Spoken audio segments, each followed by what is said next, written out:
네, 지난 영상에서 에코프로비엠이 조금 냄새가 난다라고 영상을 올렸죠. 내부자 거래 혐의가 나왔는데 왜 하필이면 2년 전에 있었던 일을 이 시기에 꺼낼까라는 저는 의심을 했고요. 그리고 뭔가 좀 부자연스럽습니다. 이게 좋은 의미로도 부정적인 의미로도 둘 다 뭔가 어쨌든 부자연스러워요. 그래서 이 사건이 터진 다음에는 저는 일단 관망을 했고요. 회사 측에서 어떤 입장을 내비칠지, 그리고 차트상으로 어떤 흐름을 가져올지 지켜봤습니다. 뭐 다행히 뭐 추가적인 하락은 나오지 않고 버티면서 끝났는데, 제가 봤을 때는 이 내부자 거래 혐의 자체는 주가가 이렇게 떨어질 만한 이슈는 아니에요. 근데 왜 매수를 안 했냐? 이거 말고 추가적인 어떤 악재들이 나올 수 있다라는 가능성을 좀 염두에 두고 매수를 하지 않았습니다. 그래서 에코프로비엠의 지분 변동 내역도 좀 봤고요. 이 회사랑 결탁되어 있는 세력들은 지금 얼마 정도를 매수를 한 상태인지, 팔았는가 샀는가, 이런 것들 좀 보고 있습니다. 아마 회사 쪽이든 세력 쪽이든 저같이 이렇게 좀 집요하게 파고드는 사람들이 좀 불편할 거예요. 그래서 이왕 불편하게 할 거 조금 더 불편하게 하려고 더 파봤습니다. 파보니까 이룸 TNC라는 게 나오더라고요. 이거는 에코프로까지 이야기를 하면서 전달 드릴게요. 일단은 에코프로비엠 같은 경우에는 저번 영상에서 제가 다루었기 때문에 어느 정도 일단락 됐습니다. 그러면 이제 에코프로로 넘어가 볼게요. 에코프로의 대표는 요 분입니다. 이동채 회장. 근데 이동채 회장, 이분이 자녀가 있어요. 인터넷에다가 이룸 TNC를 검색하면 나오는 건데요. 제가 이룸 TNC라는 요 세력을 어떻게 알게 됐냐? 에코프로비엠의 최근 주주 변동 내역 20개만 딱 나와 있는 거를 공시를 봤어요. 근데 12월부터 대부분이 다 팔았습니다. 10% 이상의 주주들이 대부분이 다 주식을 팔아 넘겼어요. 근데 1월 5일 날 신주 인수권부 사채의 권리 행사, CB나 BW를 행사를 한 거죠. 여기 이룸 TNC가 써 있는 거예요. 그 이룸 TNC가 뭘까 하고 검색을 해보니까 이렇게 나오더라고요. 뭐 위치가 뜨긴 하는데 거의 뭐 폐허 같이 돼 있어요. 이런 식으로. 얘는 뭐 하는 거지? 좀 껍데기 회사 같습니다. 그래서 얘네의 정체를 조금 더 보기 위해서 좀 찾아봤더니 2세 소유라는 말이 나오더라고요. 그래서 승계 초석 다진다. 이게 2020년 11월 18일이니까 2년 전 얘기예요. 요때 당시에 에코프로가 지주회사 전환을 통해 지배구조 재편 절차에 돌입하면서 뭐 블라블라 나오는데 그 핵심에 바로 가족회사 이름 TNC가 있다. 이름 TNC는 경영 컨설팅 기업인데 가족들이 100% 지분을 소유하고 있고, 그리고 이 회장의 자녀인 이승환, 실제로 지금 에코프로에서 신사업 기획팀장, 그리고 이현수 아이스케어 벤처스 심사역이 대주주 자리를 꿰차고 있다. 이 팀장과 이 심사역의 지분율은 각각 30%다. 대주주인 거죠. 그리고 이동채 회장이랑 부인 김혜희, 이름 TNC 대표이사가 나머지 40% 지분을 나눠 갖고 있다. 사실상 그냥 가족이 소유한 기업인 겁니다. 근데 이 기업이 2010년 12월에 에코프로 주주 명부에 이름을 올렸습니다. 이 시기를 한번 볼게요. 2010년 12월이면 요 정도입니다. 에코프로가 한 8,800원 정도 할 때, 8,000원대일 때 딱 들어왔어요. 당시에 에코프로 앞으로 되어 있었던 BW 96만 주 정도를 이룸 TH 쪽에 판 거죠. 그래서 주당 매입 가격 8,318원입니다. 우리가 일반적으로 주식을 사고 넘기는 개념이랑 다르게요. BW 사채 개념으로 넘겼어요. 동시에 3명의 개인으로부터 총 60만 주의 보통주를 차입했다. 이 3명이 누군지는 나와 있지 않아요. 그러고 나서 신주 확보한 다음에 주식 돼갖고 1년 뒤에 또 14만 주를 샀습니다. 그러고 나서 12회차 뭐라 하다가 11월 12일 12월 2011년 12월에 차익 실현을 했고요. 한 1년도 채 되지 않아 가지고 12,000원대 가니까 판 거죠. 이렇게 해서 한 달 동안 73,227주를 처분해서 현금 8억 원 챙겼다. 사실상 이때부터 바로 어떤 지분을 얻는 것보다는 이때 당시에는 주식 팔고 사고 싸게 안전하게 산 다음에 비싸게 팔고 이 과정을 엄청 반복을 했습니다. 그러고 나서 유상증자 참여해가지고 이 회장 다음으로 2대 주주 자리를 꿰차고 있다. 야, 이거 말도 안 되는 거죠. 그렇게 시간이 지나고 나니까 그냥 단순하게 평가 차익만 지금은 280억 원이 남았는데 지금 기준은 더 될 거예요. 이게 2020년 말 기준이니까 2020년 말이면 사실 요 정도인 거거든요. 그 이후로도 한 거의 4만 5천 3배 더 갔으니까 이거보다 더 많이 챙겼을 거란 말이죠. 그래서 완전히 대놓고 이동채 회장이 이 회사를 밀어준 거예요. 자녀 회사 하나 만들어주고 부인 명의로 만든 다음에 자녀들 대주주 하게 해주고 자녀들 앞으로 계속 에코프로 관련된 정보가 안 갈 수가 없겠죠. 같이 매일 밥 먹고 식사하고 같이 잘 텐데 이 내용을 몰랐을 리가 없죠. 사실상 지금 실체가 없는 기업이에요. 경영 컨설팅이라고 하는데 저도 개인 사업자를 내었을 때 경영 컨설팅 아니면 뭐 어떤 지분 컨설팅 이런 쪽으로 내면 되게 승인이 잘 됩니다. 이런 회사도 어떻게 보면 어떠한 실질적인 매출이나 이익을 내진 않고 사실상 돈 장사하고 있는 기업이잖아요. 여기 대부분이 지금 담보대출로 묶여 있는데 여기다가 이 회장이 또 직접 대여까지 해줬습니다. 그러니까 자금줄 역할을 해준 거죠. 지금 현재 이동채 회장 아들분들이 2세들이 다 경영권 관련된 수업을 듣고 있고요. 이에 따르는 명분도 확실합니다. 그래서 저 이름 TNC란 기업을 키워가지고 나중에는 결국에 자연스럽게 이동채 회장이 지분을 팔아넘기고 지금 2대 주주인 이름 TNC가 대주주에 등극하면서 자연스럽게 세금을 덜 내고 경영권 승계를 할 수도 있습니다. 그래서 보면 여튼 지금 에코프로라는 기업 자체는 이거를 다 혼자 이제 이동채 회장이 키운 건 아니겠지만 이 성장하는 도중에 그분도 나이가 많이 먹었어요. 그러다 보니까 이제는 2세 경영까지 생각을 하고 있는 거고요. 언젠가는 물려줄 거 지금 천천히 작업하고 있는 겁니다. 근데 그 작업하는 과정에서 본인이 가지고 있는 지분들을 자녀들에게 완전히 상속하려면 세금이 어마무시하게 나오니까 이렇게 페이퍼 컴퍼니를 하나 만들어 놓고 경영 컨설팅이라는 목적 하에 세워놓고 그 회사에게 어떤 자금도 대주면서 이런 식으로 투자하고 매각하고 하는 과정들을 계속 반복하고 있어요. 그냥 아무래도 가족이다 보니까 당장 에코프로 자체에 어떤 문제가 있고 어떤 호재가 있는지 너무 잘 알고 있겠죠. 그래서 매수 타이밍이나 매도 타이밍이 일반 주주들이 할 수 있는 것과는 정보의 격차가 너무 큰 거고요. 근데 그랬던 이름 TNC가 최근에 에코프로비엠이 들어왔어요. 신주 이순급분 사채 행사를 하고 에코프로비엠에 지금 얼마를 샀지? 변동후 보유 주식수 지금 총 115만 주를 들고 있습니다. 전 그래서 지금은 만약에 에코프로나 에코프로비엠 둘 다 매매를 하고 계신 분들이 있다면 저는 이제부터는 에코프로비엠에 조금 더 집중을 할 필요가 있다고 생각이 들어요.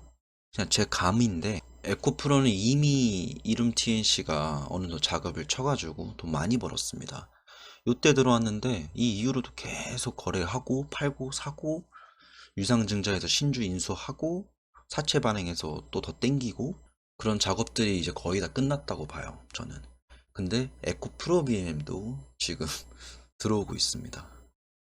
그래서 이런 내용들을 보니까 얘네가 왜 이 시기에 요런 기사를 내보냈을까? 2년 전 일인데 왜 그랬을까라고 생각을 해보니까 두 가지 방향이 있을 수 있잖아요. 이 기사를 내보낸 게 회사의 의도인지 아니면 회사도 약간 통수를 맞은 건지. 만약에 회사가 통수를 맞은 케이스라고 쳐요. 그러면 이 내부자 거래 관련해서 엄청난 변명을 할 겁니다. 근데 지금 그런 액션이 나오지 않고 있어요. 그래서 제가 볼 때는 에코프로비엠 요번에 내부자 거래 혐의 발생한 거에 대해서 회사 측에선 놀랍지 않은 거죠. 어느 정도 일부 부정할 수 없는 내용이기 때문에 제가 볼 땐 가만히 있는 것 같고요. 자, 그리고 우리가 알아야 되는 게 이름 TNC가 최근에 이렇게 신주 인수거부채 권리 행사를 했잖아요. 이 말은 얘네가 이걸 롱으로 본다는 게 아니에요. 이미 이들은 사채를 가지고 있습니다. 이걸 전환해서 언제든지 본인들이 원할 때 주식으로 바꿔서 그냥 주식을 들고 있거나 아니면 주식을 매도할 수 있겠죠. 이걸 했다는 거는 이 시기 1월 5일 지금부터 조금씩 주식을 일단 전환해 놓은 다음에 좀 팔아먹을까 라는 액션입니다. 1월 5일이면 요때잖아요. 주가가 한번 이탈을 하니까 제가 볼 때는 기존에 들고 있던 CB, BW 중에서 일부를 떼서 상장시키고 바꿔치기 한 다음에 그걸 매도했을 거라고 봅니다. 실제로 12월 달에 24일, 크리스마스 이브 날, 27일, 28일, 1월 5일, 이렇게 계속 지속적으로 주식들을 팔았어요. 거래 단가를 봐도 50만원, 49만 8천원, 51만원. 와, 주식 잘하죠. 자, 그럼 여기까지 요약. 저번에 이제 내부자 거래에 관련해서 혐의가 발생을 했고 주가는 떨어졌습니다. 근데 이룸 TNC라는 2대 주주가 있는데 요 기업은 사실상 그냥 껍데기만 있는 회사다. 경영 컨설팅이라는 사업 목적을 가지고 만드는 회사지만 사실상 아내가 거기에 대주주로 있고 자식들 2명이 거기 들어가 있습니다. 지분 100% 소유하고 있는 가족 회사고요. 그 회사를 통해서 경영권 승계를 할 때 바로 지분을 양도하는 게 아니라 이런 식으로 서서히 잡아먹고 들어가는 거죠. 나중에 굳이 뭐 세금 내면 살 필요 없이. 그러면 만약에 에코프로나 에코프로 BM 주주라면 이 이룸 TNC라는 기업에 대해서 항상 경각심을 가져야 됩니다. 얘네가 움직이는 거에 따라서 그때의 가격이 고점일 수도 있고요. 저점일 수도 있습니다.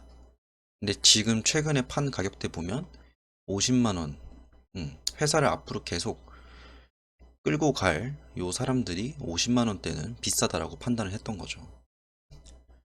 그리고 보니까 요거 신주 인수권부 사채 권리 행사, 얘네가 가지고 있는 사채가 기업이 이렇게 있으면 여기 밖에 이미 대기하고 있는 거예요. 그러니까 숙주가 되기 위해서 대기하고 있는 겁니다. 그러다가 결국엔 이걸 나중에 언젠가는 권리 행사를 다 해가지고 요거를 더 채워 넣을 거예요. 그럼 이게 5가 아니라 그 다음에 뭐 10이 될 수도 있는 거고요. 지금 에코프로 지분율이 46%니까 얘가 5%잖아요. 앞으로 천천히 향후 몇 년간 혹은 몇십 년 동안 이 5가 10이 됐다가 15가 됐다가 20이 될 수 있어요. 그러한 과정들을 겪고 나서는 이제 이동채 회장이 내려오고 이 자녀가 대주주로 올라가겠죠. 이름 TNC가. 제가 볼 때는 에코프로에는 어느 정도 재미를 봤다고 생각을 해요. 앞으로 에코프로도 얘네가 더 챙겨서 가져갈 게 많을 건데 지금 조금 전부터 에코프로 BM에 작업이 좀 들어간 게 보여요. 그러니까 이제는 에코 프로비엠에 좀 관심을 가지고 볼 필요가 있을 것 같습니다. 물론 저도 관심 가지고 볼 게 맛있어 보여요. 이거 좋은 회사잖아요. 좋은 회사고 성장성도 좋고 사업 분야도 괜찮고 그래서 이 제가 볼 때는 이 내부자 거래 혐의가 사실상 이 자녀들을 견제하는 제2의 세력들이 얘네 지들끼리 좋은 거 다 해먹어 이런 식으로 내보낸 것 같고요. 그로 인해서 하락이 나왔고 회사 측에서 지금 화재 나고 막 이 별일 다 있는데 이런 악재 속에서 이런 걸 내보낸다? 저는 글쎄요. 회사도 뜨끔했을 것 같습니다. 이동채 회장이던 그 이름 TH 쪽이건 뜨끔했을 것 같아요. 그래서 여튼 얼마 전에 행사했던 요 이름 TNC에서 신주 인수권부 사채 권리 행사가 나왔잖아요. 높은 확률로 이게 바로바로 주주 변동 내역이 뜨지 않아요. 한 몇 주 지나지 나옵니다.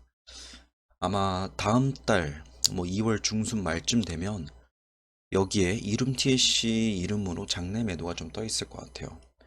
지금 얘네가 취득한 주식수가 있잖아요. 요거를 얘네는 어느 정도 띄어서 팔아먹을 겁니다. 어차피 얘는 시간이 많아요. 그리고 당장 정보 자체도 질이 다르죠. 아니 여기에 가장 메인 세력이 회사 대표이고 자기네 아버지가 이렇게 정보를 다 알려줄 텐데 당연히 높을 때 팔고 쌀 때 사고 하겠죠. 그래서 제가 볼 때는 만약에 한 1, 2주 후에 얘네 장내 매수가 떴다. 장내 매도가 안 뜬다. 한 달 동안.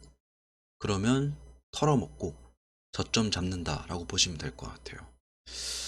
두 가지 시나리오가 가능한데요. 한 2월 중순부터 말까지 요걸 계속 확인할 필요가 있습니다. 변동 내역을 보고 이름 TNC 이름으로 장내 매수가 뜬다. 그러면 얘네는 이제 주가 하락을 방어할 것으로 예상할 수 있고요.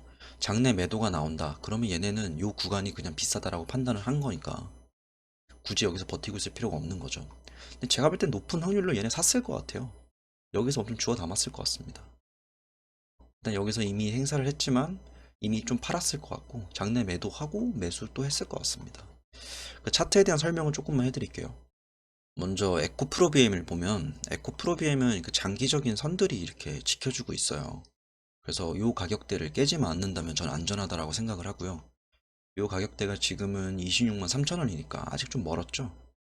근데 얘가 다시 이런 상승세, 강한 상승세를 유지를 하기 위해서는 지금 여기서 놀고 있으면 안 돼요. 다시 여기 한 44만 원대 정도를 돌파해주고 이렇게 버텨줘야지 그 이후로 더 갈 수 있습니다. 그래서 저는 되도록 에코프로비엠은 얘가 여기까지 한번 지지를 확인하고 갈지, 이 가격대를 확인하고 갈지, 아니면 이탈시킬지. 이탈하면 잡으면 안 돼요. 얘는 저점이라 생각하면 잡으면 안 되고, 여기 안에서 놀아주다가 다시 한번 갈 길 갈지, 이런 것들을 관망할 필요가 있다고 생각이 듭니다.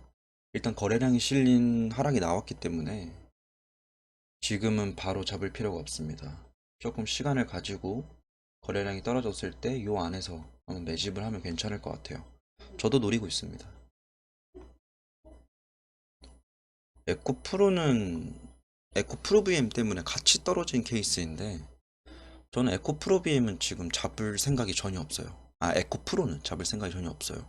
에코프로비엠 같은 경우에는 어느 정도 이렇게 받쳐주는 큰 추세 이탈이 나오진 않았는데, 에코프로 같은 경우에는 조금 많이 오버슈팅을 주고 나서 거래량이 실린 하락이 나온 상태라서 지금 얘가 여기까지 지지를 확인할 수도 있는 거고요. 아니면 여기서 바로 버텨준다 해도 상승 기대값이 이렇게 높지 않습니다. 그래서 에코프로는 지금은 조금 관망을 하고 시간을 주는 게 맞을 것 같고요. 차트로든 정황상으로나 지분법 관계로서나 에코프로베임이 지금은 훨씬 더 에코프로보다 비교 위에 있습니다. 일단 오늘의 영상은 여기까지고요. 추가적인 뭐 내용들이 나오면 공유를 드릴게요. 근데 아마 한 달 동안은 그 지분 변동 내용, 이름 TNC가 어떠한 움직임들을 가져오는지 관망해야 되기 때문에 일단 그 내용들 나오면 전달 드리겠습니다. 오늘의 영상 여기까지입니다.